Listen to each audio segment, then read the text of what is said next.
Okay, we're back. So, phone rang a second ago. So, yeah, that goes to the controls of the switches. Okay, so each of those wires are going back to either to a control unit that powers up a relay or direct power to the motors. So my customers in question whether the motors are bad or just the switches. So like I say, it's worth me to diagnose and take the time and save my customer some money because there's probably a little control unit depending on where you order it from. If you don't get it used, that control unit could be $200 to $300, or and depending on the brand, if you go aftermarket or overseas, China or whatever, you may save some money. But still, we need to find out if it's good or not. So, okay, how we're gonna do this? All right, I'm gonna get on with this. How we're gonna do this? I'm gonna plug this switch in, and I'm gonna start checking power wires. We know the passenger side window works, so I'll check the power switch to that once it powers up. Okay, so here we go. I'm gonna hand the camera to my assistant real fast, and she will continue recording. So just get a view of my hands and what they're doing, and there you go. Okay, my little girl recording for me. All right, so I'm gonna plug this back in. I got my test light ready to go.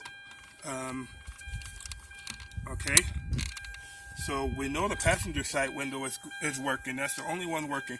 So we will test these pins and see what's got power.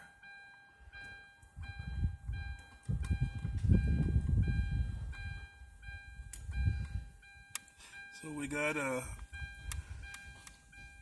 red that's putting out power. So what I usually say, there's usually a main power going to the unit.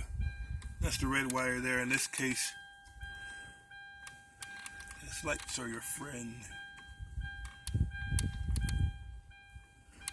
Okay, so this way it just lets us check the power to every wire. If you can't get to the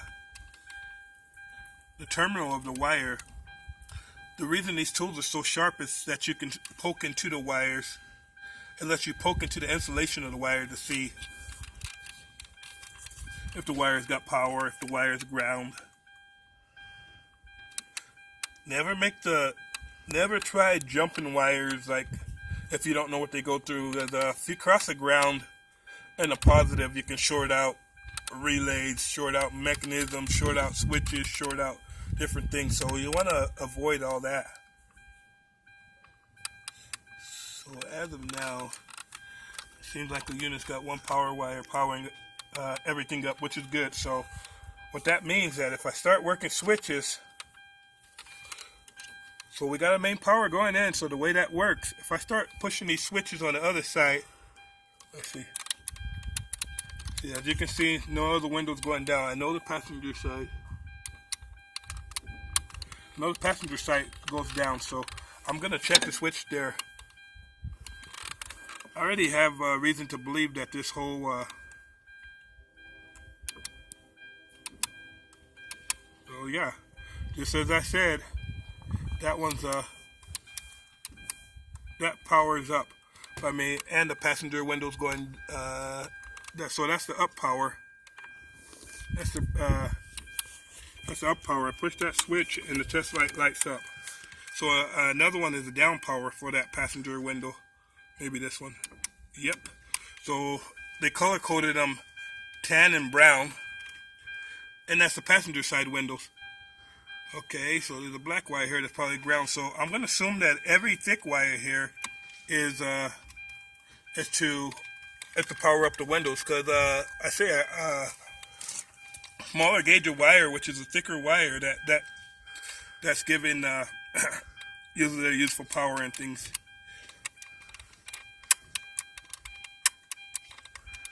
Okay, so this shows here. This is the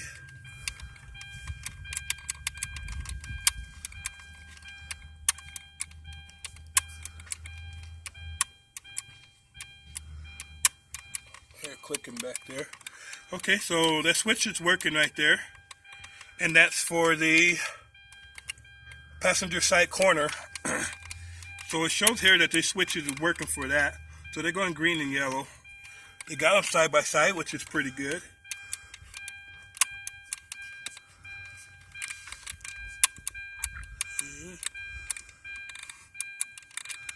And we'll show this going up and down and show that the green.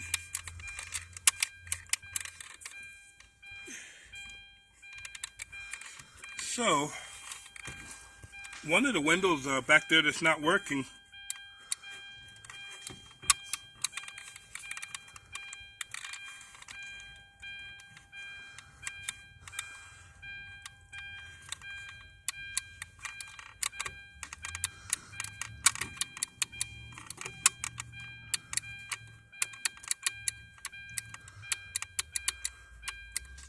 so it seems like we have switch problems and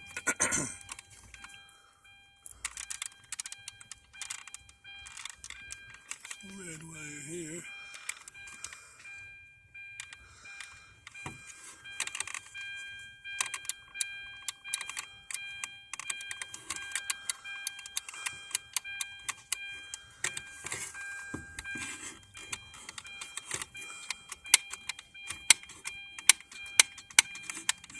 Nothing's clicking there.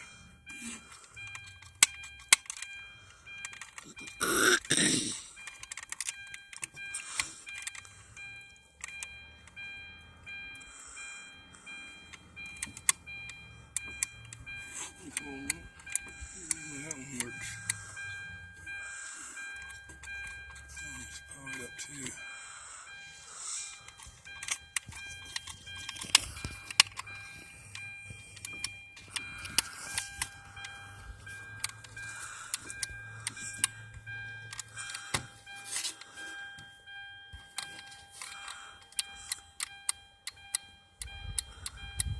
I show that one working.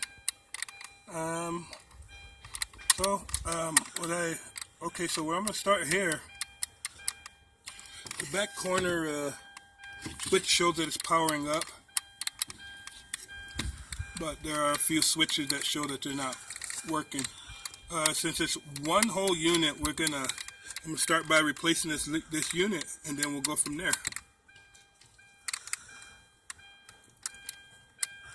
Okay, so that one's done.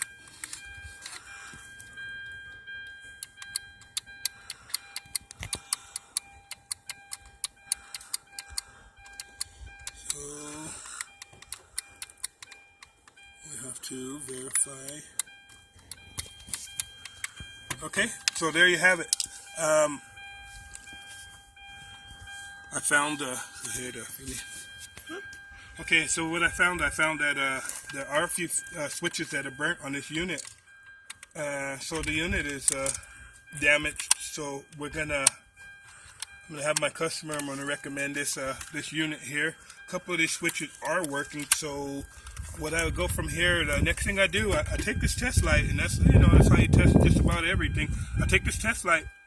Now the switch that's working is controlling the back door. So we got a door back there, the passenger rear door. The window's not going down. So what I do from here, I have somebody press this control over here, and I go check it at the motor and make sure the power is getting back to there. Just because it's not working doesn't mean that it's broken back there. There could be a broken wire in here, a short, in between the door jambs, wires break and different things. So we trace the motor back, trace the wires back to the motor, check the power at the motor, and verify that there's power to the motor. If there's power to the motor and the motor's not operating, then 9 times out of 10, definitely the motor is bad.